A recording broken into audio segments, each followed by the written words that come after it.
नमस्कार बच्चों, एक बार आपका फिर स्वागत है हमारे नए वीडियो में। आज की वीडियो में हम लोग पढ़ने जा रहे हैं कि हमारा क्लास 12th में केमिस्ट्री में कौन कौन से चैप्टर हैं, यानी कि हमारे केमिस्ट्री में क्या हमारा सिलेबस है जो हमें क्लास 12th में पढ़ना है। ठीक, तो आपके एग्ज़ाम भी क्लास 11th में ख़त्म हो चुके होंगे। अब आप सीधा 11 से 12 में चले गए होंगे, तो आपको जानना बहुत ज़रूरी है कि हमारे पास केमिस्ट्री में पढ़ने के लिए कौन कौन से चैप्टर हैं, ताकि आपके दिमाग में एक रोड मैप बना रहे कि हमको ये चैप्टर खत्म करने हैं। ठीक, तो बिना किसी देरी के आइए हम लोग स्टार्ट करते हैं। तो हमारे पास सबसे पहला जो हमारा चैप्टर है वो है हमारा बिलियन। ठीक, क्लास 12th में केमिस्ट्री में सबसे पहला चैप्टर क्या है हमारा? बिलियन है। ठीक, बिलियन के बारे में आप लोगों ने क्लास 9th में भी काफ़ी कुछ पढ़ा होगा, थोड़ा बहुत चर्चा वर्चा कि क्या होता है बिलियन, कैसे होते हैं, इसकी सांद्रताएं क्या होती हैं। तो इसी के बारे में हम लोग थोड़ा स्टैंड में पढ़ेंगे कि इसमें बिलियन क्या होता है, इसके प्रॉपर्टीज़ क्या होती हैं। ठीक, साथ ही इसकी विलेयता क्या होती है, इन सब के बारे में भी पढ़ेंगे। ठीक, तो हमारा पहला चैप्टर होता है हमारा बिलियन, और दूसरा चैप्टर हमारा इसमें आता है वो हमारा विद्युत रसायन। विद्युत रसायन। ठीक, तो इस चैप्टर में हम लोग ये पढ़ेंगे कि हमारे पास विद्युत और रसायन, यानी देखिए यहाँ पे दो शब्द है, विद्युत है और क्या है हमारे पास? रसायन। तो केमिस्ट्री और इलेक्ट्रिसिटी, इन दोनों के बीच में आपस में कहाँ क्या क्या संबंध है, इन्हीं के बारे में हमको पढ़ना है। ठीक, ये ऊर्जा उसमें कैसे चेंज होती है, विद्युत ऊर्जा रासायनिक में कैसे चेंज होती है, यही सब को हम लोग पढ़ना है। यानी कि कर सकते हैं हम बेसिक बैटरियों के बारे में हमको इस चैप्टर में पढ़ना है। ठीक, तीसरा जो हमारा चैप्टर है वो है हमारा रासायनिक बलगतिकी। रासायनिक बलगतिकी, इसे हम लोग कहते हैं केमिकल काइनेटिक। ठीक, तो इसमें हम लोग क्या पढ़ेंगे कि हमारी जो अपक्रियाएं होती हैं ये किस गति से आगे बढ़ती हैं, उनकी गति को कौन कौन चीज़ें प्रभावित करती हैं, यही इसी सब बारे में हमको क्या करना है, इस चैप्टर में पढ़ना है, अध्ययन करना है, थोड़ा डिटेल में पढ़ेंगे हम लोग। ठीक, तो जो हमारे 3 चैप्टर हैं, ये हमारे जो चैप्टर आते हैं ये हमारे आते हैं भौतिक रसायन से। कौन से पार्ट से आते हैं हमारे? भौतिक रसायन। जैसा कि आपको पता ही होगा कि हमारे केमिस्ट्री में कुल मेजर में जब 3 पार्ट होते हैं, भौतिक रसायन, अकार्बनिक रसायन और कार्बनिक रसायन। तो हमारा क्या है, 3 पार्ट भौतिक रसायन है। पहले इसमें 5-6 पार्ट हुआ करते थे, बट अब यूपी बोर्ड ने इसको कम करके आप लोग की सहायता के लिए इसको कितना कर दिया है, क्यों 3 पार्ट कर दिया। आपको बस ये 3 चैप्टर पढ़ने और आराम से आपका काम हो जाएगा। फिर इसके बाद जो हमारा अगला चैप्टर है वो है हमारा डी और एफ ब्लॉक। डी और क्या है, एफ ब्लॉक। तो इसमें भी हम लोग क्या पढ़ेंगे, सॉरी ब्लॉक। इसमें हम लोग को यही जो हमारे डी और एफ ब्लॉक के कौन कौन से तत्व हैं, कैसे उनकी गुण क्या है, उनको कौन कौन सी प्रभावित करते हैं, उनका इलेक्ट्रॉनिक विन्यास क्या है, ऐसी चीज़ों के बारे में हम इसमें जानकारी प्राप्त करेंगे। ये हमारा कौन सा चैप्टर है? चौथा पार्ट। ठीक है, हमारा 5वां है हमारा, ये हमारा उप सहसंयोजक यौगिक। उप सहसंयोजक यौगिक।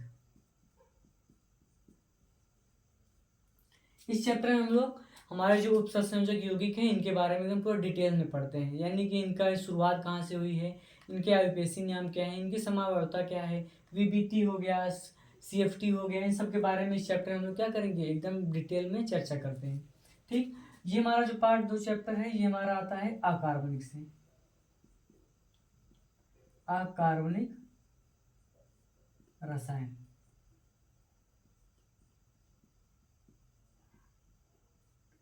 ठीक, अब ये देखो, ये जो हमारे 5 चैप्टर है ये हमारे पेपर 1 में है, यानी कह सकते हैं पहली जो हमारी बुक होगी इस बुक्स में आता है।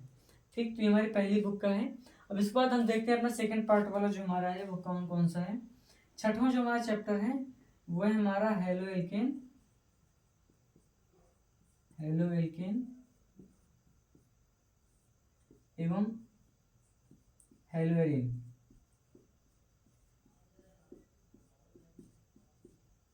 ठीक, तो इसमें हम लोग पढ़ते हैं हेलो एल्केन और हेलो एरिन के बारे में, ये कंपाउंड प्रिपेयर कैसे किया जाता है, इसके भौतिक गुण क्या होते हैं, रासायनिक गुण क्या होते हैं, ये सभी के बारे में हम लोग डिटेल में पढ़ते हैं। ठीक, तो हमारा क्या हो गया, हेलो एल्केन और हेलो एरिन। हेलो एल्केन हम उसे कहते हैं, इसमें एल्केन और हेलोजन दोनों उपस्थित होते हैं।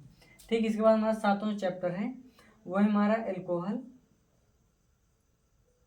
एल्कोहल हो गया हमारा,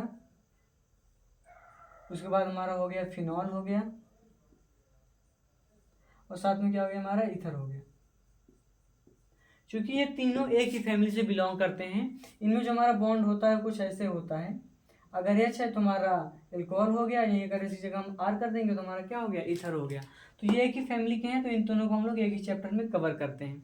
तो हमारा ये चैप्टर एल्कोहल, फिनॉल, ईथर, इसमें भी हम वही चीज़ें करते हैं, प्रिपरेशन क्या होती है, कैसे बनाए जाते हैं, इनके भौतिक गुण क्या है, इनके रासायनिक गुण क्या है, साथ में इनका उपयोग क्या है, ये भी हम इस चैप्टर में देखते हैं।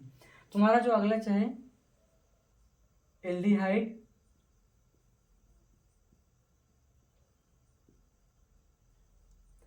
कीटोन और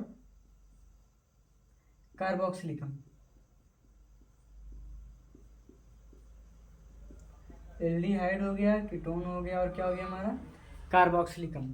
ठीक, ये भी एक ही फैमिली से बिलोंग करते हैं। इनको हम लोग कहते हैं कार्बोनिल कंपाउंड, जिनमें ये हमारा बॉन्ड बना होता है, इसे हम लोग क्या कहते हैं, कार्बोनिल कंपाउंड। तो हमारे जो केमिस्ट्री में सबसे बड़ा चैप्टर में हमारे अंदाज से यही है, एल्डिहाइड, कीटोन और कार्बोक्सिलिक एसिड। ठीक, तो अगला जो हमारा चैप्टर है हम यहाँ पे लिख देते हैं, नीचे जगह नहीं होगा। तो हमारा जो अगला 9वां चैप्टर है हमारे पास, नाइट्रोजन युक्त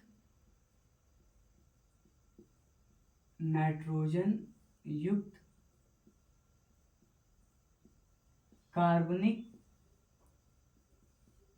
यौगिक। ये हमारा कौन चैप्टर है, 9वां नंबर चैप्टर है कि हमारा नाइट्रोजन युक्त कार्बनिक यौगिक। तो इस चैप्टर में हम लोग ऐसे कार्बनिक यौगिक पढ़ते हैं जिनमें नाइट्रोजन उपस्थित हो। जैसे हमारे हो गए एमीन, हो गए हमारे नाइट्रोजन, हो गए हमारे डाई एजोनियम साल्ट, हो गया हमारा नाइट्रो वाले कंपाउंड, हो गए एंगलिन, हो गए, बहुत सारे कंपाउंड हैं। तो उनके कंपाउंड के बारे में हम लोग इसमें पढ़ते हैं। और 10वां जो हमारा लास्ट है वो है हमारा जैव अणु। ठीक, जैव अणु, ये हमारा चैप्टर क्या है, लास्ट चैप्टर है।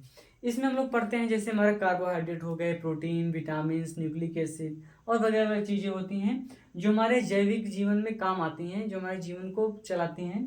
तो उन सबको हमको पढ़ना है। ठीक, तो ये हमारे होगा टोटल 10 चैप्टर। कक्षा 12 की केमिस्ट्री में कुल मिला के 10 चैप्टर ही हैं जो हमको पढ़ने हैं। ठीक, पहले तो काफ़ी चैप्टर 15-16 चैप्टर हुआ करते थे, बट अब बच्चों की आसानी होने के लिए, सरलता होने के लिए इस चैप्टर को काफ़ी कम कर दिया गया है। केवल 10 चैप्टर ही हैं आपको पढ़ने के लिए। तो आप लोग मन लगा के पढ़ें और आगे एकदम बढ़ते रहें ताकि आपको केमिस्ट्री में कोई दिक्कत ना हो। ठीक, तो ये हमारा सिलेबस हो गया इसमें। तो आप लोग पढ़ाई करना स्टार्ट कर दीजिए। आपके पेपर भी एकदम खत्म हो गए हैं, आप 12th में पहुँच चुके हैं। तो आपको केमिस्ट्री धीरे धीरे से पढ़ना स्टार्ट करना होगा। अगर आप यहाँ से पढ़ेंगे तो आप जुलाई तक लगभग आधा सिलेबस आपका कंप्लीट हो चुका होगा। ठीक, अगर आप इस चैनल पर नए हैं तो आप सब्सक्राइब भी कर सकते हैं। साथ में हमारे वीडियो से बने रहें, और भी आपके लिए वीडियो आते लाते रहेंगे। धन्यवाद दोस्तों।